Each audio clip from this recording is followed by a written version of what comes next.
आज का हमारा टॉपिक है बी कीपिंग के बारे में, और ये बी कीपिंग टॉपिक आपका जो है इस चैप्टर का यानी कि improvement in food resources chapter का सबसे लास्ट टॉपिक है। तो इसको ध्यान से समझ लेते हैं ताकि हमारा हैप्पी एंडिंग हो सके। ठीक है चलिए देखते हैं क्या लिखा हुआ है। लिखा हुआ है बी कीपिंग और apiculture is the rearing, care and management of honey bees for obtaining honey, wax and other substances. यानी कि जब आप मधुमक्खी का पालन करते हैं उसी को हम लोग क्या कहते हैं, बी कीपिंग बोलो या फिर एपीकल्चर बोलो। तो क्या यदि अब आपसे कोई पूछ दे कि बी कीपिंग क्या होता है और एपीकल्चर क्या होता है, क्या आप बता देंगे? तो बी कीपिंग बोलो या फिर एपीकल्चर बोलो, हम लोग क्या कहेंगे? बात सेम है। इसका मतलब क्या हुआ? इसका मतलब ये हो गया कि जब हम लोग मधुमक्खी को पालते हैं हनी के लिए या फिर वैक्स के लिए या फिर किसी और सबस्टेंस के लिए, उसी को हम लोग कहते हैं बी कीपिंग। ठीक है। वैक्स का मतलब होता है कि मोम, जैसे आपका कैंडल। हालांकि जो आप बिहाइव जानते हैं, बिहाइव क्या होता है? बिहाइव क्या होता है? मधुमक्खी का छाता है ना, उससे भी हमारा मोमबत्ती बनता है, उससे भी बनता है। ये हकीकत है। कभी यदि आप मधुमक्खी का छाता देखें और वहाँ पे यदि मधुमक्खी नहीं है तो उसके बिहाइव को लीजिएगा, है ना, उसके रस को निचोड़ के उसको कैंडल जैसा बना दीजिएगा गोल, और उसके बाद उसमें आग लगाइएगा, बिल्कुल कैंडल के जैसा जलेगा वो। कभी इस चीज़ को ट्राई कीजिएगा आप। हाँ, हनी नहीं रहता, उसको पूरी तरीके से सुखा दीजिएगा, उसके बिहाइव को, मधुमक्खी के छाता को सुखा के कैंडल के जैसा रोल करके उसको जलाइएगा, कैंडल के जैसा जलेगा, लाइट करता है वो, है ना। और उस वैक्स का ना अलग अलग प्रकार का और भी उसका यूज है। ठीक है। तो आप बेसिकली जब मधुमक्खी को पालते हैं तो आप क्या करते हैं, यानी कि पाल रहे होते हैं, उसका केयर करते हैं, उसको मैनेज करते हैं, है ना। तो बेसिकली इसका मतलब ये हो गया कि जब आप मधुमक्खी को पालते हैं, उसका केयर करते हैं, उसको पूरी तरीके से मैनेज करते हैं हनी के लिए, वैक्स के लिए या फिर अलग अलग चीज़ों के लिए, इसी को हम लोग कहते हैं बी कीपिंग या फिर एपीकल्चर। ठीक है, आगे बढ़ते हैं। Honey is widely used and it is known to have medicinal value. देखो आज के दौर में हनी का इस्तेमाल बहुत बढ़ गया है। पहले कोई इतना नहीं जानता था हनी के बारे में, लेकिन जैसे जैसे हमारा साइंस डेवलप हो रहा है वैसे वैसे हनी के बारे में और ज़्यादा लोग जान रहे हैं। और हनी को आज जो है अधिकतर एक मेडिसिनल यानी कि मेडिसिन के तौर पे लोग इस्तेमाल कर रहे हैं। जैसे बहुत सारे लोग जो कि मोटे हैं, उनको ये आप पूछेंगे ना तो वो कहीं ना कहीं हनी जरूर खा रहे होंगे, गर्म पानी में घोल के। कोई बताता है, आयुर्वेद भी बताता है, आपका जो इंग्लिश डॉक्टर होते हैं वो भी बताते हैं कि हनी को यदि गर्म पानी में घोल के पिया जाए तो आपका जो वेट है वो कम होता है। तो कहीं ना कहीं हनी का इस्तेमाल आज बहुत बढ़ गया है ना। और दूसरी बात, हनी को आज लोग एक मेडिसिन के तौर पे भी इस्तेमाल कर रहे हैं। तो इसका क्या है, मेडिसिनल वैल्यू है कि नहीं? मेडिसिनल वैल्यू है ना। आगे बढ़ते हैं। Beekeeping for making honey has become an agricultural enterprise. यानी कि आज हनी का डिमांड इतना बढ़ गया है कि ये जो है एक तरीके से इंटरप्राइज बन गया है। मतलब क्या, एक प्रकार का बिजनेस बन गया है। आज नॉर्मल इंसान भी क्या करना चाह रहा है, हनी को यानी कि बी कीपिंग करना चाह रहा है। ताकि देखो बी कीपिंग में ना मेंटेनेंस बहुत कम लगता है, पैसा बहुत कम लगता है, इन्वेस्टमेंट जो है वो बहुत कम लगता है, लेकिन मुनाफा ये बहुत देता है। मार्केट में आप 1 केजी हनी खरीदने के लिए जाइए, आपको बहुत पैसा देना पड़ेगा, अच्छा खासा देना पड़ता है ना। और यदि अच्छे क्वालिटी का लीजिएगा तब तो और देना पड़ेगा, है कि नहीं। चलिए आगे बढ़ते हैं। तो आज के दौर में मधुमक्खी का पालन करके उससे हनी निकालने का जो है एक प्रकार से आप कह सकते हैं बिजनेस बन गया है ना, इंटरप्राइज बन गया है। Beekeeping needs low investment. सबसे पहली बात, यदि आप मधुमक्खी को पालते हैं, पालने का भी तरीका होता है। ऐसा नहीं कि मधुमक्खी को अपने घर में लेते आए और रख दिए, नहीं, ऐसा नहीं, उसका तरीका होता है ना। उसका घर में नहीं पाल सकते, उसके लिए थोड़ा सा खुला जगह होता है।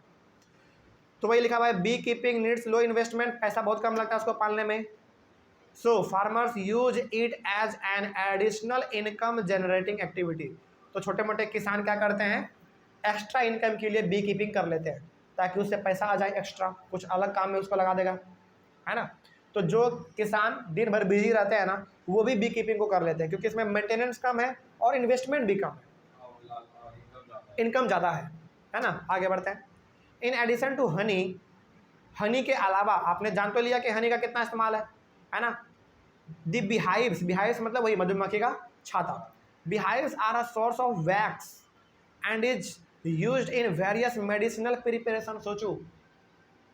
सोच रहे हो आप बात को, हनी का इस्तेमाल तो इतना ज़्यादा है ही है, इसके साथ ही साथ जो आपका बिहाइव है जिसको हम लोग मधुमक्खी का छाता कहते हैं, उसका भी इस्तेमाल है वैक्स के तौर पे, और उसको जो है बहुत ही अलग अलग प्रकार के मेडिसिन को बनाने के लिए भी इस्तेमाल किया जाता है। तो चाहे हनी हो चाहे हनी का वैक्स हो, दोनों का हम लोगों को इस्तेमाल है मेडिसिन के तौर पे, ठीक है। तो दोनों का वैल्यू बहुत ज़्यादा है, ओके। उसके बाद the local varieties of bees used for commercial honey production are, local variety मतलब हमारे इंडिया का जो कुछ अपना खुद का मधुमक्खी है जिसको कि हम लोग हनी को प्रोड्यूस करने में इस्तेमाल करते हैं और उस हनी को हम लोग मार्केट में बेचते हैं, ठीक है।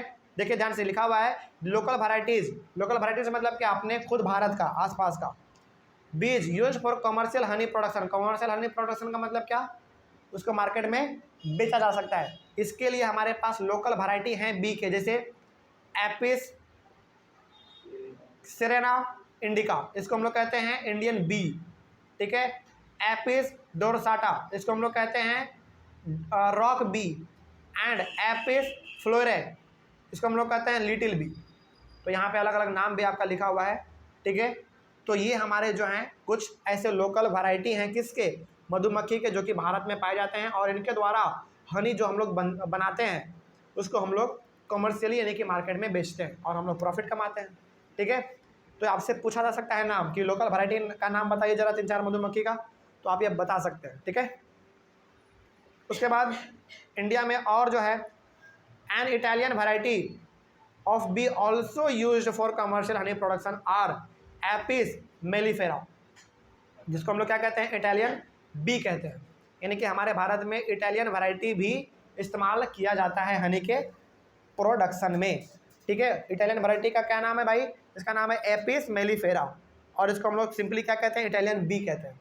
तो इसका भी इस्तेमाल हम लोग भारत में कर लेते हैं हनी के प्रोडक्शन के लिए। उसके बाद these are the varieties which are commonly use for commercial honey production. तो आपने जो यहाँ पे लोकल वैरायटी और इटालियन वैरायटी का बात किया, इन दोनों का इस्तेमाल करके हम लोग जो है मधुमक्खी से हनी को प्रोड्यूस करते हैं और उसको कॉमर्शियली यानी कि मार्केट में प्रॉफिट कमाने के लिए बेच देते हैं, या फिर हम लोग बहुत हद तक घरों में भी इस्तेमाल करने के लिए रख लेते हैं, ठीक है। चलिए आगे बढ़ते हैं फिर। द इटालियन बीज have high Honey collection capacity, जो इटालियन बी होते हैं ना, जिसका क्या नाम था, एपिस मेलिफेरा था, जिसको हम लोग क्या कहते हैं शॉर्ट में इटालियन बी कहते हैं, वो ज़्यादा आपको हनी प्रोड्यूस करके देता है। इसीलिए हम लोग जो है इटालियन बी को यहाँ पे पालते हैं, नहीं तो क्या ज़रूरत था भाई, है कि नहीं। हमारे पास जब खुद इंडियन बी है तो फिर इटालियन को पालने का क्या ज़रूरत है, ज़रूरत नहीं था, लेकिन ज़रूरत है, क्यों, क्योंकि ये ज़्यादा हनी को प्रोड्यूस करके देता है, ठीक है। The Italian bees stay in a given beehive for long periods and breed very well। तो जो हमारे इटालियन बी होते हैं, जो मधुमक्खी होते हैं इटालियन वाले, वो एक ही बिहाइव पर यानी कि एक ही मधुमक्खी के छाता पर जो है वो लंबे समय तक रहते हैं। लंबे समय के रहने के बाद जो है वो अपने बच्चों को बहुत ही अच्छी तरीके से जन्म दे देते हैं। अब भाई अच्छे तरीके से जन्म दे रहा है, एक भी बच्चा उसका नहीं मर रहा है, इसका मतलब है कि ऑटोमेटिकली हमारा इटालियन बी का संख्या क्या होगा, बढ़ेगा, जो कि फार्मर के लिए क्या अच्छा बात है कि नहीं। जो उसका कर रहा है देखभाल उसके लिए अच्छा बात है, उसका प्रोडक्शन बढ़ेगा तो उसका इनकम भी बढ़ेगा, है ना। उसके बाद फॉर कमर्शियल हनी प्रोडक्शन बीज फार्म्स और एपियरीज आर इस्टेब्लिश्ड। तो क्या हम लोग मधुमक्खी को अपने घर में पाल सकते हैं, नहीं। मधुमक्खी को पालने के लिए आपको अलग सा जगह चाहिए, जिसको हम लोग क्या कहते हैं, फार्म कहते हैं, यानी कि खुला जगह चाहिए, या फिर आपके पास एपियरीज चाहिए। एपियरीज क्या है, देखो यहाँ पे हमने लिख दिया है, apiary is a location where beehives of honey bees are kept. मतलब कि एपियरीज बेसिकली ना एक डब्बा होता है, जैसे आप डस्टबिन देखते हैं ना, बड़ा वाला डस्टबिन जो आपके अक्सर पार्क में लगा रहता है, उस प्रकार का डब्बा रहता है, और उस डब्बा के अंदर रहता है आपका बिहाइव यानी कि मधुमक्खी का छाता, और उस डब्बे के अंदर जाके अपना जो है बच्चे को जन्म देती है कौन, मधुमक्खी, ठीक है। और वहीं पे वो हनी भी अपना बनाती है। तो ये हो गया हमारा एपियरीज।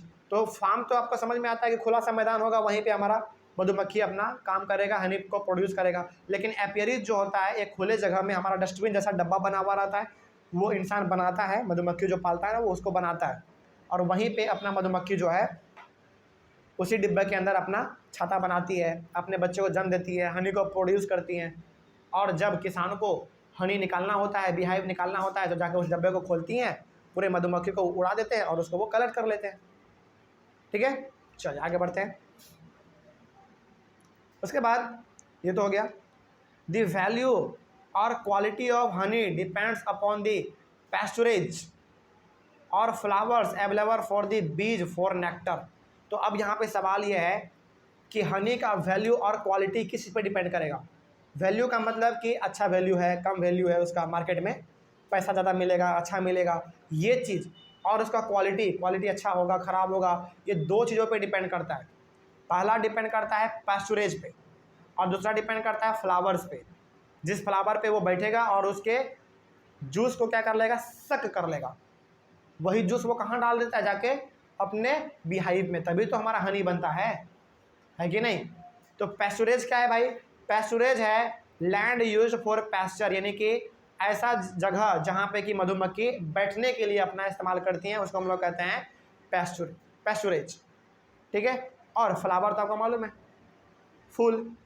ठीक है, तो जहाँ पर वो बैठ रही हैं और जिस फ्लावर पे बैठ रही हैं, उसके जूस को सक करने के लिए इन दोनों चीज़ों पे डिपेंड करेगा कि उसके द्वारा बनाया गया हनी का वैल्यू क्या होगा और क्वालिटी क्या होगा। बात समझ रहे हो। चलो, यदि वो अच्छे फ्लावर के जूस को सक कर रही हैं तो आपका जो हनी का क्वालिटी होगा वो अच्छा होगा। ठीक है, चलिए आगे बढ़ते हैं फिर। The kinds of flowers available for bees will determine the taste of the honey. इसके साथ ही साथ आपका हनी यानी कि आपका जो बी है, जो मधुमक्खी है, वो किस प्रकार के फ्लावर के ऊपर बैठ रही हैं और उस किस प्रकार के फ्लावर के जूस को सक कर रही हैं, यही डिटरमाइन करेगा कि आपके हनी का टेस्ट कैसा होगा। क्योंकि देखो, यदि अच्छे फ्लावर पे वो बैठ रही हैं, उसके जूस को सक कर रही हैं, तो वैसी बात है आपका हनी का टेस्ट कैसा होगा, अच्छा होगा।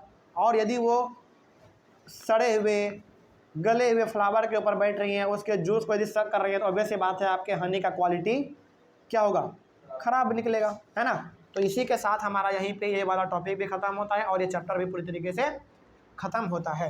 कोई भी डाउट इस चैप्टर में, किसी भी प्रकार के कोई टॉपिक में नहीं ना। चलिए, तो ऑनलाइन वाले बच्चे, आप लोगों को इस चैप्टर के किसी भी प्रकार के टॉपिक में कोई डाउट रहा होगा तो आप एक बार कमेंट कर लीजिएगा।